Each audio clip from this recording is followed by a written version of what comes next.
If you want to survive, do and say as little as possible. Well, it has taken some ethnicities 20 to 70 years to pull it together. For some, it's a very slow process. I get it. We do what we have to survive. But when do we start living? As African American, I am aware of the stigmas and plagues slavery has brought upon my race. It has truly affected us in ways that have been undetected to the human eye. Some professors who study ethnicity behavior call it postpartum slavery. Others stereotype us as lazy or incompetent. I call it a late start. I will survive. I will not fall into despair. I will keep myself hardy till freedom is opportune. On January the 1st, 1863, the Emancipation Proclamation stated that we were free. Though I am grateful for whatever the agreements were from President Abraham Lincoln, we were far from free. Many African Americans returned voluntarily to their plantations they once dreamed of escaping their entire lives. They was not prepared to go out into the world. Though some slave masters considered African Americans 3/5 of a human being, they were the sole providers. They had manageable skills that enhanced their confidence and sense of ownership. Their desire to be identified as a dominant class kept them competent, embracing every chance of opportunity to expand and continue their philosophies, wealth, and business strategies to their offsprings, empowering the next generation thereafter and thereafter.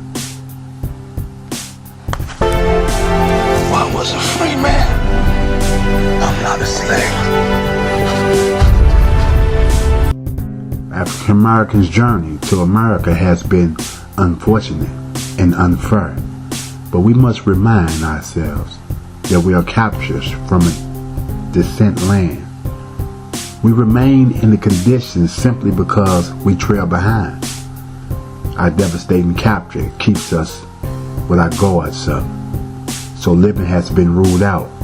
We only survive. Who taught you, please, who taught you to hate the texture of your hair? Who taught you to hate the color of your skin to such extent that you bleach to get like the white man? Who taught you to hate the shape of your nose and the shape of your lips? Who taught you to hate yourself from the top of your head to the soles of your feet? We are not ready to build, join a society that has bullied and manipulated us, so we continue to trail behind.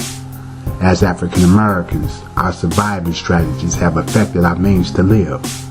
The foods we once lived off of to survive, we continue to eat. Chitlins, things of that nature. These foods are very high in starch, fat, sodium, cholesterol, and calories. We have abandoned our original cultures and rituals and adopted a supplemental culture that has only means to survive, not to live. We even expand these ideologies by giving our once surviving diets names like soul food. Because of soul foods, we have abnormally high rates of high blood pressure, diabetes, clogged arteries, hypertension, strokes, and heart attacks. Especially those living in the southern and central United States.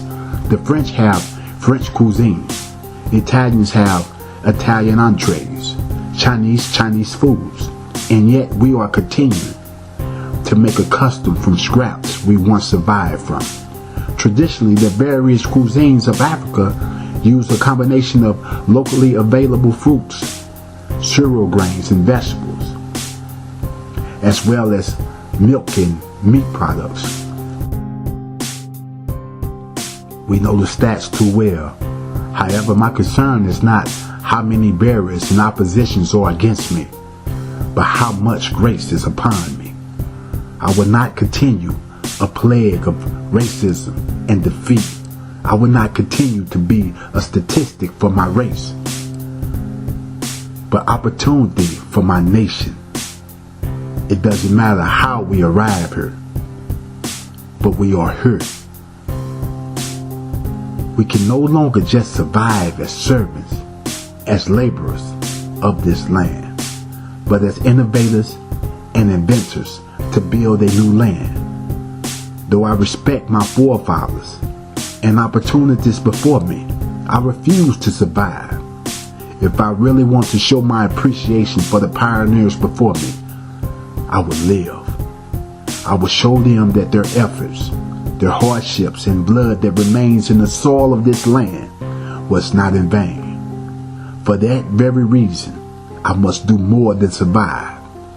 I must live. I will survive! I will survive! I will survive!